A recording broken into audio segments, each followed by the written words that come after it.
His forebearers described Kenya as a land of contrasts.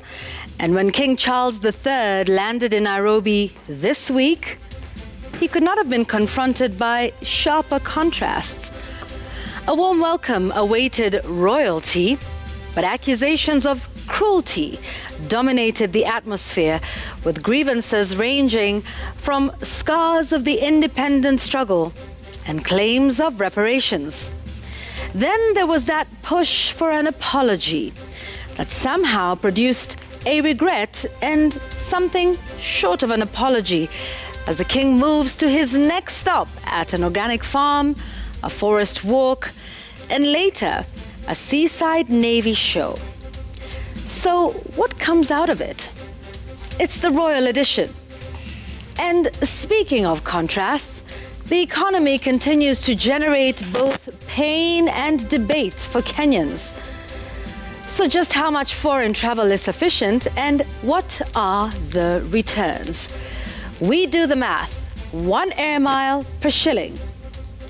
And on My Take, we have some calculations to do in aid of a probe of former President Uhuru Kenyatta's allegation that Kenya at some point lost 2 billion shillings per day through corruption. On Kai Kai's Kicker, a reflection on the place of an upright and strong civil service. And on Sam Sense, seeking meaning of life after 844. Jamila Mohammed is away tonight. The memo is that she will be back soon. The NEWSGANG is here. The wrongdoings of the past are a cause of the greatest sorrow and the deepest regret. There were abhorrent and unjustifiable acts of violence committed against Kenyans as they waged, as you said at the United Nations, a painful struggle for independence and sovereignty. And for that, there can be no excuse. In coming back to Kenya, it matters greatly to me that I should deepen my own understanding of these wrongs and that I meet some of those whose lives and communities were so grievously affected.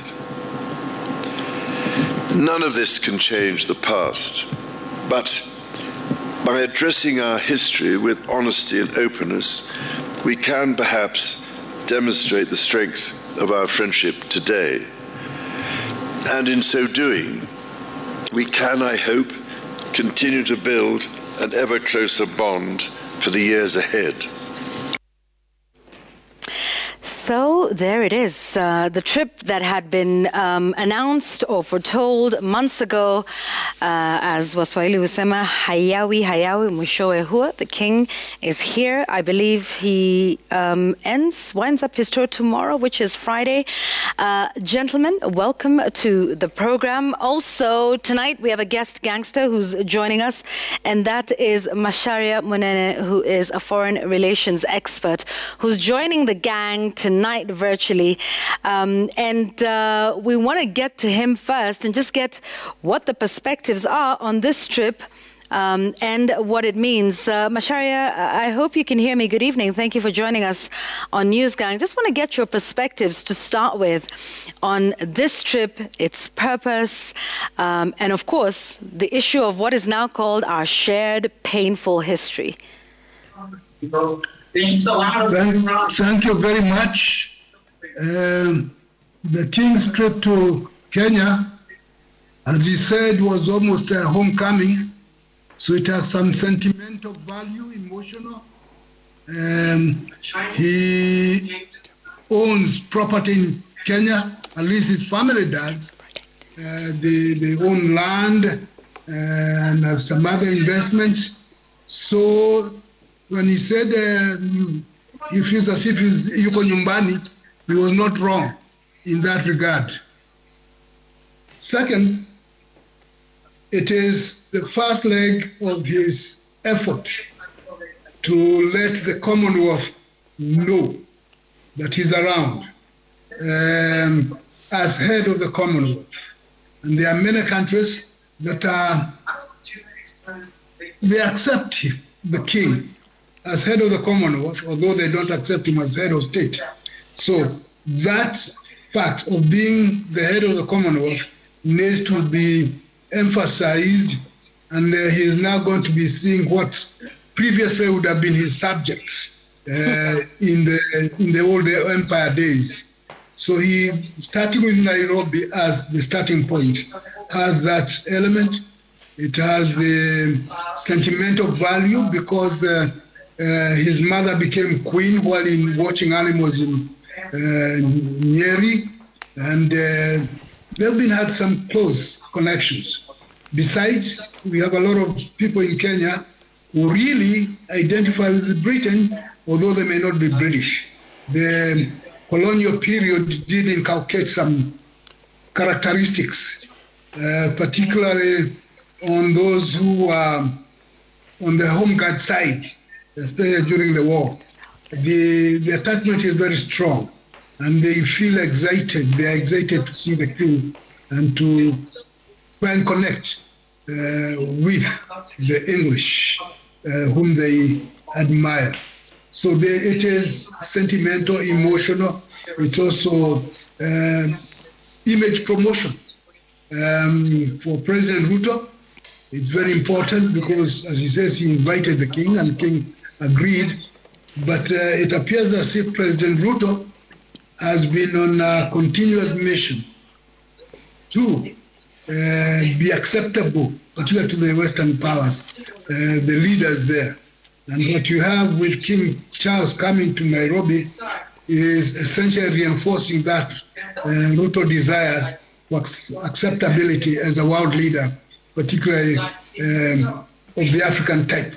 So all those things are now rolled up together in that this 4-day trip to Kenya as a start of Charles making himself known to the rest of the world as head of the Commonwealth, and also coming home to his resources, which are many, and rekindling the connections that he has with some prominent Kenyans. Right, Professor Munene, it's Linus Kaikai here, and I just wanted to listen to President William Ruto, what he had to say during the royal dinner that he hosted at the State House, Nairobi, and then we can have a conversation further on that. Let's listen to President Ruto talking about the past pain that the country has suffered. Although it has been indicated that Kenya and the United Kingdom are celebrating 60 years of diplomatic relations, this by no means implies that our peoples were total strangers before that. Neither does it mean that we live in denial of our history. We cannot live as prisoners of the past. Neither can we go far into the future if we turn our backs on history and historical actions and omissions whose legacies encumber our present. We cannot turn our backs to history. Professor Munene, what did you make of the speech by President Ruto? Well, I liked that part of his speech, that we should pay attention to history and cannot turn back. Especially given the fact that he previously has not been very nice to the history profession. When he was Minister for Education, he did say some awkward things about history. So it's good to hear him be positive about history as a force for good, in the sense that it is impossible to have an identity or to make progress if one pretends that history does not count. And King Charles himself has also tried to address a little bit of that bad history that Kenya and the United Kingdom have had. And so as a way of starting afresh, if not quite afresh, trying to reconcile differences without making one side feel too bad about one thing or the other. So although the trip had been billed as a possible acknowledgement of past wrongs, this effort tries to minimize that negativity that sometimes appears to stand on the way of the two countries. But Professor Munene, an apology was asked for, and what Kenyans got is an acknowledgement, as you say there, or indeed some are saying deep regret. A lot of grammar going on here. Is that an apology? Mm-hmm. No, in fact, the apology was not expected, except if one wants to be naive. It had been made very clear that he was not going to do it. And the best he could do is to say there were mistakes, which is what he did. But the demanding an apology has deeper implications than simply saying I'm sorry, because it implies accepting liability. Yeah. And when one accepts by liability, then it's probably proper that should pay up for the damage caused. It will mean that King Charles will have to admit that colonialism itself was evil. And if it was evil, therefore one has to apologize for that evil. I don't think he is ready to admit that colonialism was evil.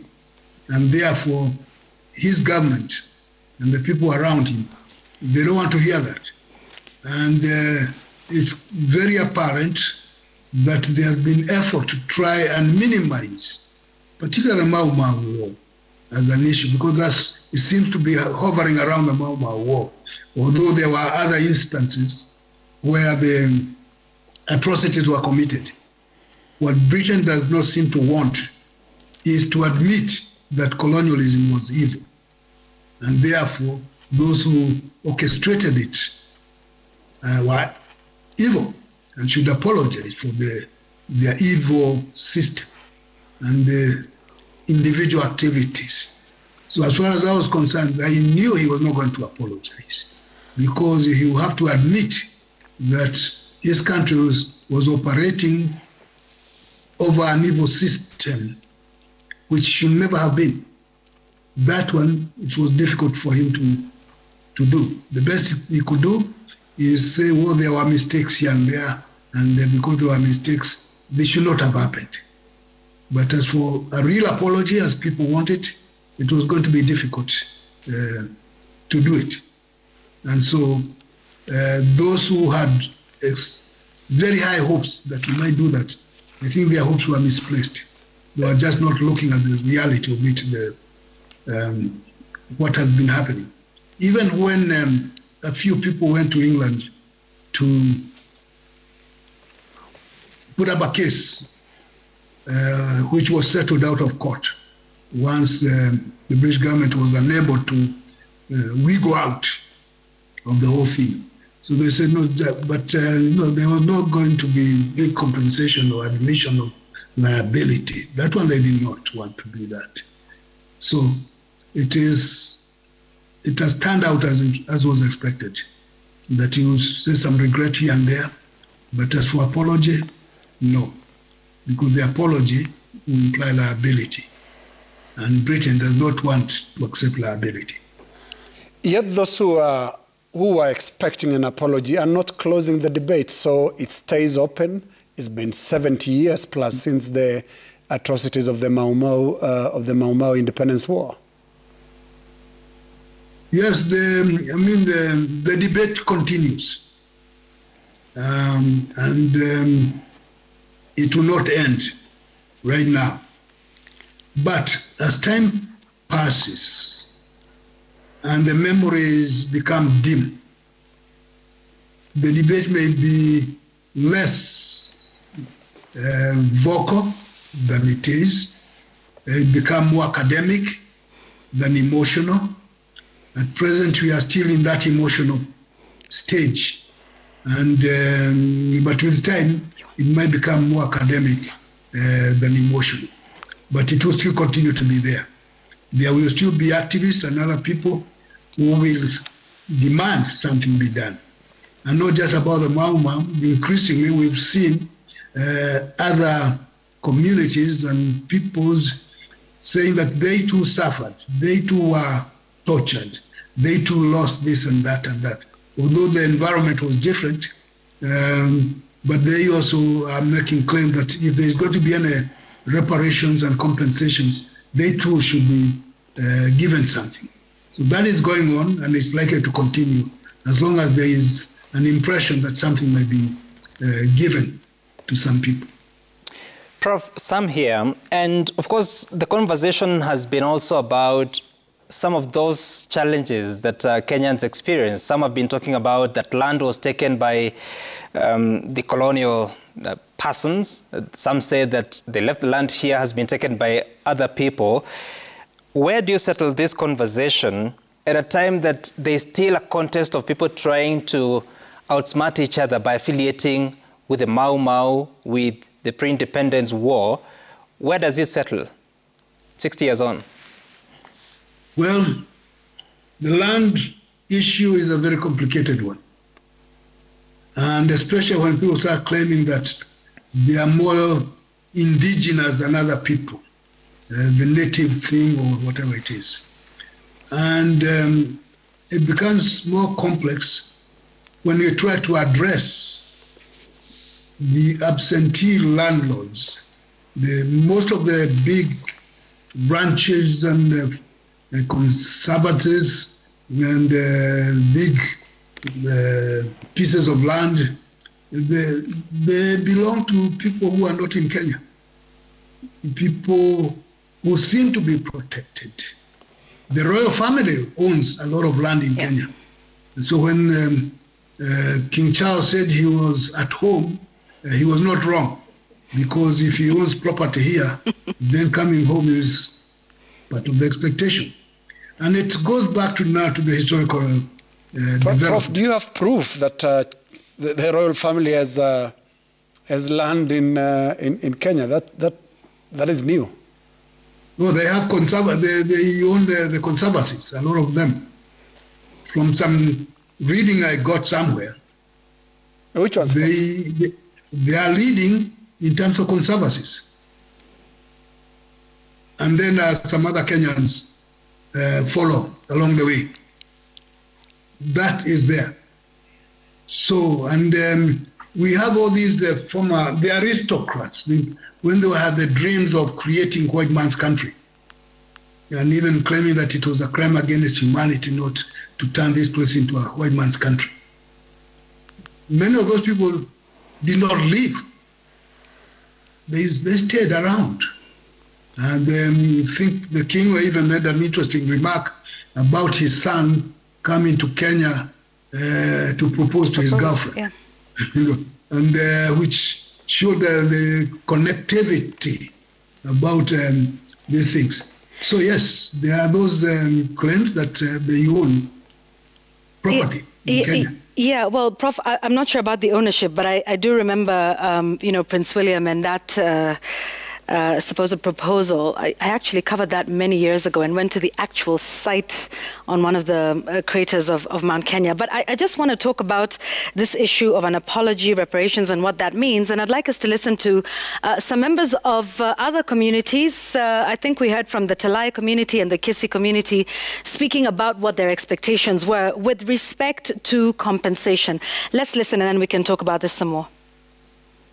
To the King, His Majesty King Charles, to help us identify the graves, these unmarked graves of our great-grandfathers in Murang'a, Meru, and Moyale. Hatujalitika kama Otenya alikufa ama alienda wapi. Sisi kuamini kwetu mpaka tuamini Otenya alikufa ni kupewa kichwa yake tumsike Kisirani. Mfalme wa England akikuja hapa Kenya, umuulize kwa hisani, kwa mapenzi, aturudishie ile kichwa ya Otenyo hapa Kenya. Yeah, so Prof and the team here, these are some of the requests or demands that are being made by those here. But one of the things that comes to mind for me is, first of all, a formal apology has certain implications.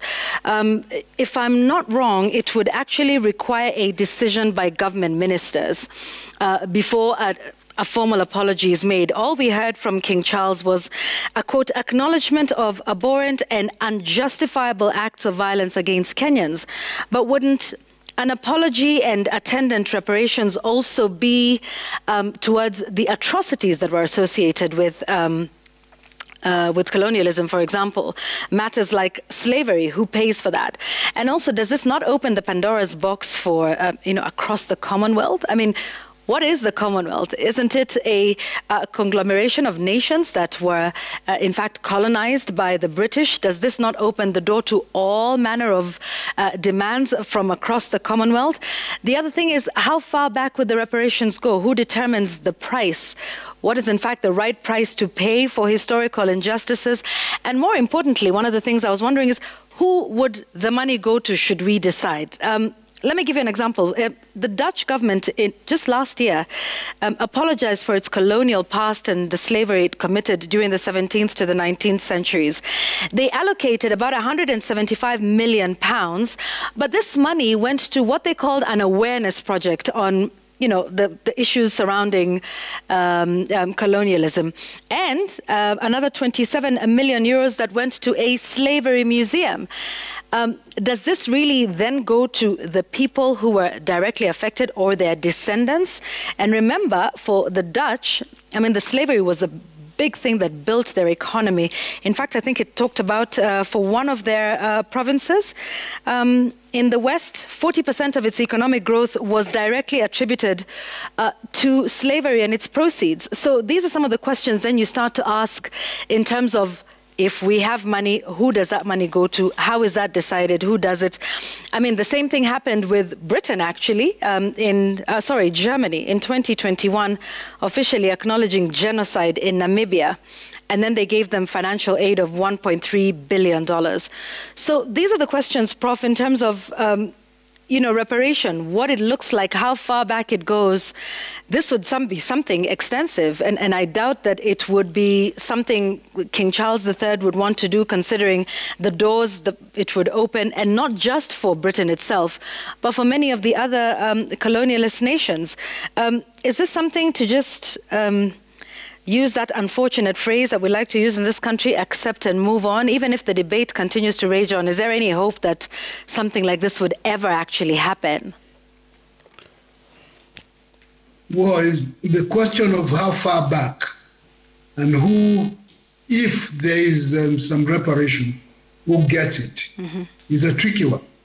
Because we know that with time, positions shift. In fact, you get people who were not interested in independence in the first place. They will be among the forefront to say they should get some money, especially when people hear money, they should get it. Then you have the decision and the generations that have passed since then, and they're intermingling. Exactly who gets it, if it is given, is another matter. The best thing they can do is to build institutions in the name of the particular peoples or movements. And Prof, I want to ask you, so give which institution, who would you give it to? Do you give it to the government of the day? And if then, who then decides how that money is used? Sometimes we've seen money here that goes to, quote unquote, budgetary support.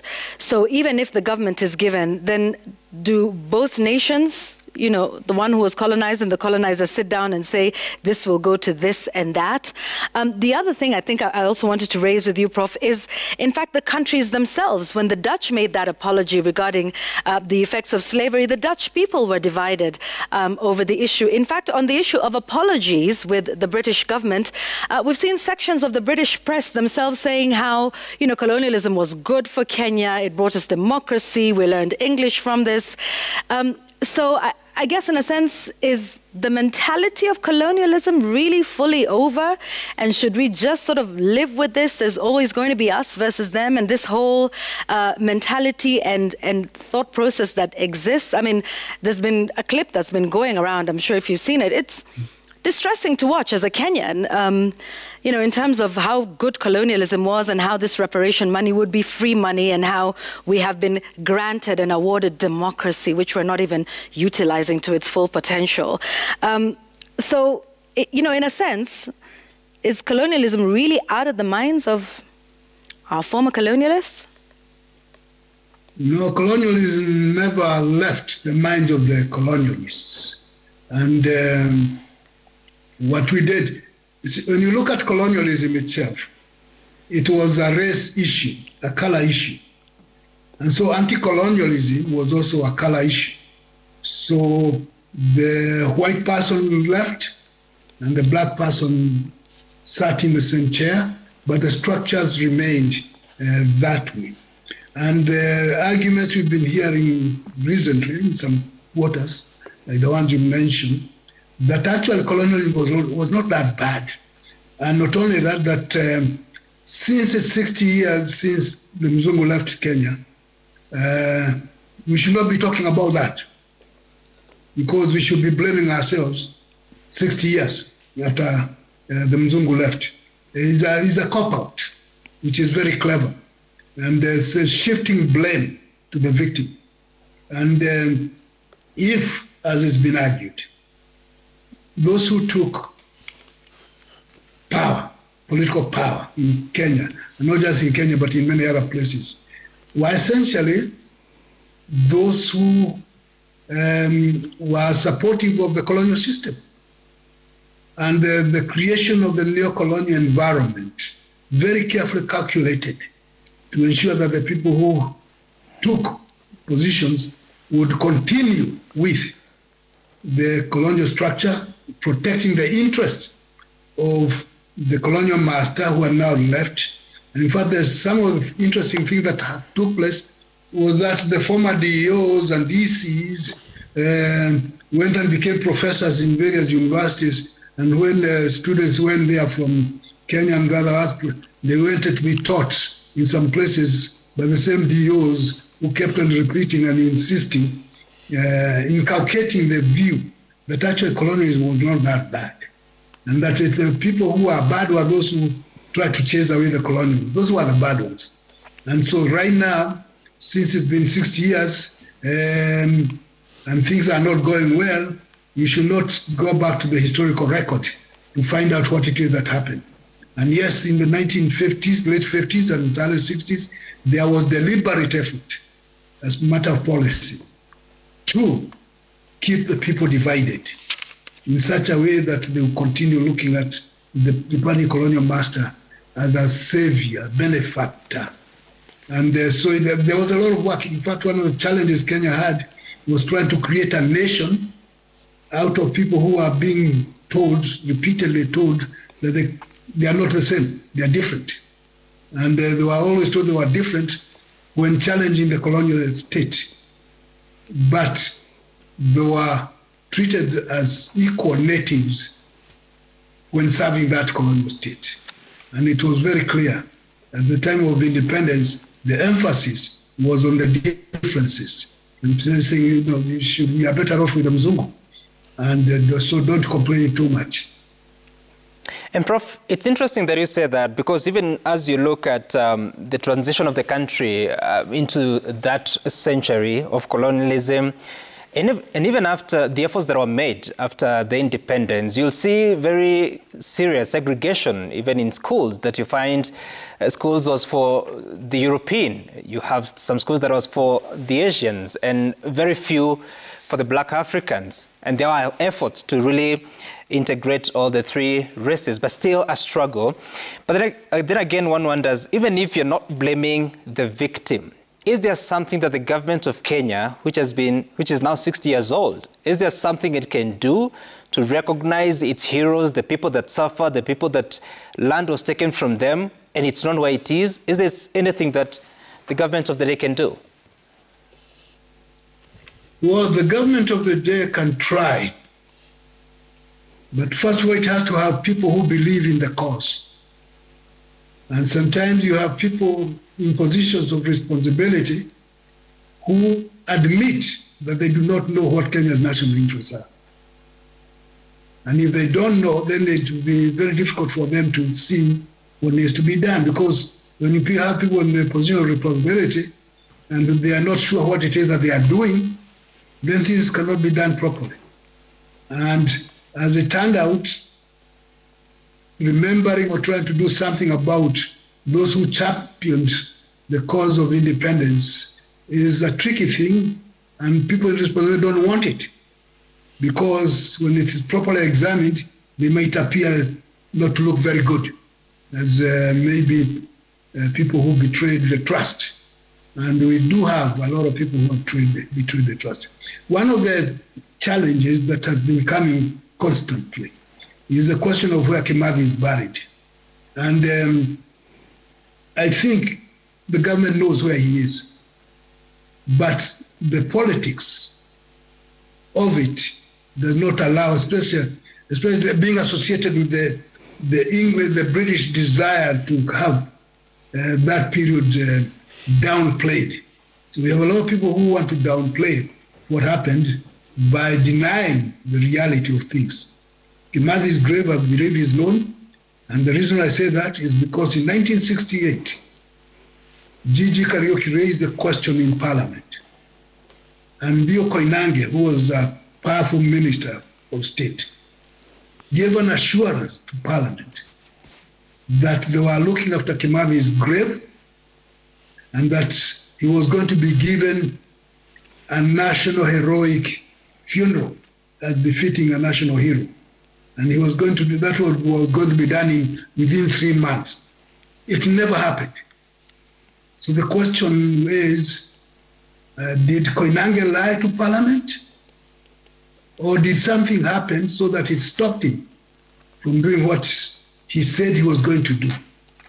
I believe something happened to stop him from doing that, mainly because he was an admirer of Kimathi himself.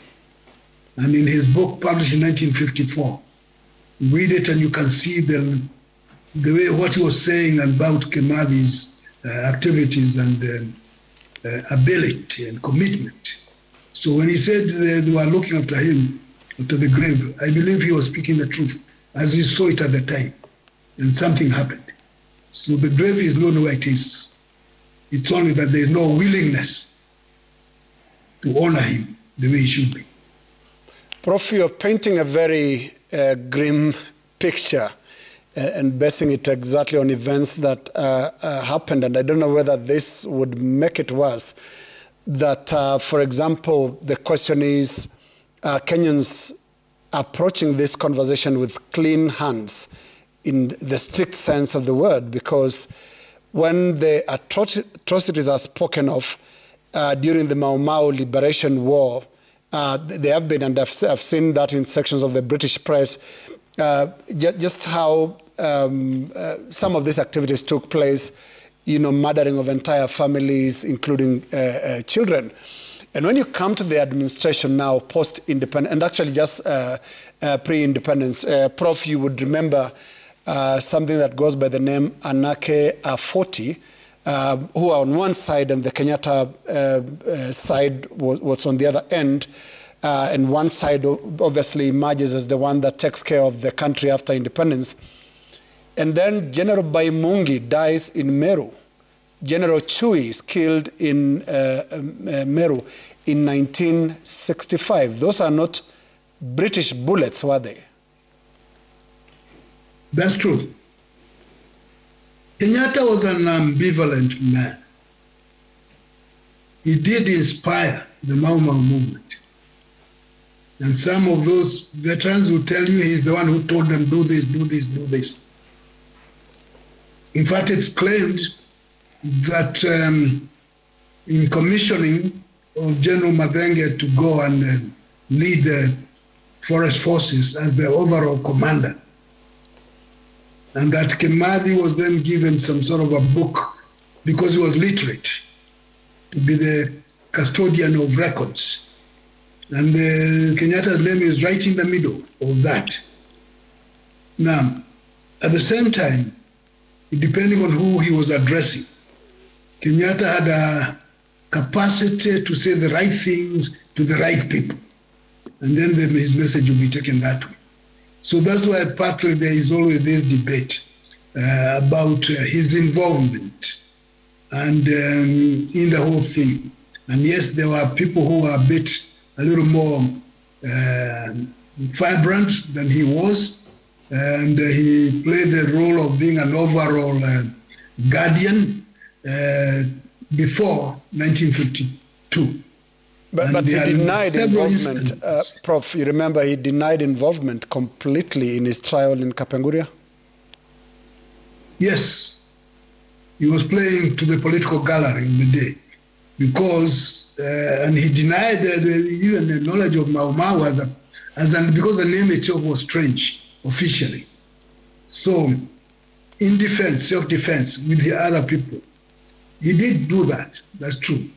He also did, in 1963, go to Nakuru and tell the settlers not to go anywhere, that they should sit here because they are as Kenyan as he was, and he did not want to. In fact, Kenyatta was scared of what might happen should the settlers go wild and create havoc the way they had created in Congo. That was one of the things behind his behavior. So what one can say is that Kenyatta was a very effective political opportunist. And he emphasized that all the time in whatever he did, even at Manchester, 1945. That was his emphasis. Get political power first. Because with political power, you can do what you want. And yes, he got political power and he started doing what he wanted. And that's why people like Baimunge were very disappointed, because the Kenyatta they knew before the war is not what they were seeing with independence. And it was not the only one. So Baimunge decided to go back to the forest, and then they followed him there and got himself killed, because some of his former comrades were now on the other side, and they knew where to get him. Mwariama, well, he was made an assistant chief. And so they keep quiet about that. So there was that fear in the minds and the hearts of those people who took power from the British, because they were properly groomed to take power and then continue with the British system. Let me just take you back to your assertions on Kenyatta. And especially with this conversation right now going on about reparations and apologies, Kenyatta said, we shall forgive but not forget. With regard to reparations and this apology that some Kenyans are asking for, where should that statement have left that debate?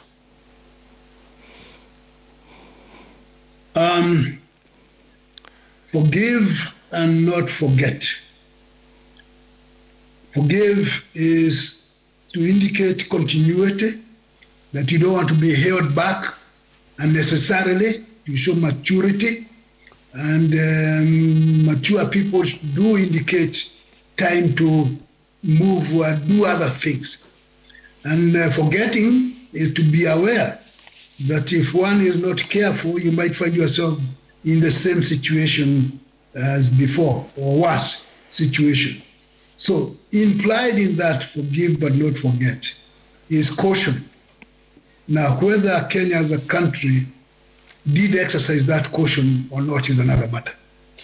And just a quick follow-up, Prof, on a question raised earlier by Sam with regard to the role of government, because we've seen different press conferences, one in Kisii asking for the head of Otenyo, one here in Nairobi by Massa is asking for the revisiting of the 1904 and 1911 agreements. Elgon Masai also speaking of the need to for the land to be returned. Shouldn't this have been things that government picks up and on behalf of these people raise them? The goodwill of the government of the day, I think, was wanting in many ways. And partly wanting, partly because they were groomed to maintain continuity of what had been established. And we admit that, first of all, Kenya as a geopolitical entity is a British creation because it did not exist before that. So as we continue talking about Kenya as it is, this is a British creation as an entity. And the question is, within that creation, what is acceptable to continue hanging on to the British precepts and what needs to be changed? That question has not been settled because there are people who do not want changes of the British system, of the country inherited. In fact, in the 1960s, there was a big debate within the high circles. People like Joseph Murumbi was very clear that they needed to adjust in order to take into account African interests rather than a continuity of the British interests. And he did not seem to fare very well after that. And in fact, he used to talk that Kenya's foreign policy should be based on the Mau Mau revolution and not something else. That in itself was anathema to some key players within the Kenyatta government, the new government. We also look and see the people who took position of power, apart from being groomed by the British and the Americans. They had no inclination, they admired the British, they admired them. We're not going to change that. Because to change that, then we affect their positions. And they kept on saying that, Kenyatta and Mboya kept on saying that Kenya was not going to be run by gangsters. And by saying gangsters, it meant those people in the Mau Mau and other places who are a problem. Now, if there was going to be a review of everything, the Maasai imposition, the so-called agreement, because there was no agreement, they were not discussing as equals. So, that one may need to be relooked. The question of where do we start in claiming originality or the ancestry, we know that the provinces or the majimbos, which were supposed to be operating in 1962 and 63, those were created in 1962. They did not exist before. As part of that Lancaster agreement that there should be Majimbo, and no one was sure what Majimbo is. So they sent a commission around to say, to decide who should be lumped with who in the new structure that was going to come, which explains why two provinces are geographically tiny and they tend to be mono-ethnic until recently. The Western Province as a Jimbo, and they're still contesting the Nyanza as to where the boundary is supposed to be. Where is Maseno? That and kind of thing. But the Western Province, Jimbo was created precisely for the Luya, because they supposedly said, the elite supposedly said they did not want to be with the Luos. And why? Because the Luos at the time were said to be troublemakers because of Jaramogi Oginga Odinga and Tom Mboya. The other small one was the Central Province, which was carved and weeded out and things like that. And they said, now you, the Cukes, as they were called, that's where you belong. That's your ancestral place. So if people say, now you look at all the others, they are multi-ethnic. And there's no boundary here and there. But so a myth was created about ancestral homes that was not necessarily the case, because it was in some way a colonial construct. Okay. I'm now trying to blend people together with an issue. There is this question, people talk, we check. And this is an interesting point of our history that I guess we all need to be better acquainted with. Prof, just hang on with us for a minute because we want to take a break here on NEWSGANG. When we come back, we'll talk a little bit more about the land issue that you're raising. But I also want to bring it back to present day and what this trip might possibly mean for the sustained relevance of the monarchy. There's been a few questions about that locally back at home and whether this trip does anything for that at a time when there's increasing disenchantment with that back home in Britain. This is NEWSGANG. Let's take a break. We're back with more.